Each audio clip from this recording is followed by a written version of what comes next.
England గడ్డ మీద team India చరిత్రను తిరగరాసింది.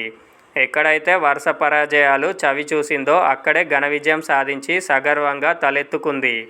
9వ ప్రయత్నంలో ఎడ్జ్బాస్టన్ వేదికపై తొలిసారి టెస్టు మ్యాచ్లో జయభేరి మోగించింది. ఆతిథ్య ఇంగ్లాండ్ జట్టును ఏకంగా 336 పరుగులతో చిత్తు చేసింది. ఇక భారత టెస్టు జట్టు కెప్టెన్గా శుభ్మన్ గిల్కు ఇదే తొలి విజయం. లీడ్స్లో స్టోక్స్ బృందం చేతిలో ఓటమికి ప్రతీకారం తీర్చుకుంటూనే సరికొత్త చరిత్ర సృష్టించాడు గిల్. ఎడ్జ్బాస్టన్లో ఇటు బ్యాటర్గా అటు సారథిగా సత్తా చాటి విమర్శకులకు సమాధానం ఇచ్చాడు. ఈ నేపథ్యంలో విజయానంతరం కెప్టెన్ శుభ్మన్ గిల్ మాట్లాడుతూ ఆకాశ్దీప్పై ప్రశంసలు కురిపించాడు. అతడు తన ప్రాణం పెట్టి పూర్తి నిబద్ధతతో ఆడాడు.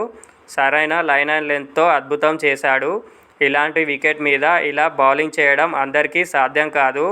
అతడొక అద్భుతం అంతే అంటూ ఆకాశానికి ఎత్తాడు. అదేవిధంగా మిగతా బౌలర్ల గురించి ప్రస్తావిస్తూ మా బౌలర్లు చక్కటి ప్రదర్శన కనబర్చారు. పేసర్లే 17 వికెట్లు తీసి ఇస్తే కెప్టెన్కు ఇంకేం ఇబ్బంది ఉంటుంది. ఎలాంటి పరిస్థితుల్లో అయినా 20 వికెట్లు తీయగల బౌలింగ్ దళం మాకు ఉంది.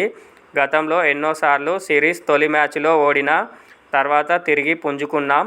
గత మ్యాచ్ అనంతరం లోపాలపై దృష్టి పెట్టాం.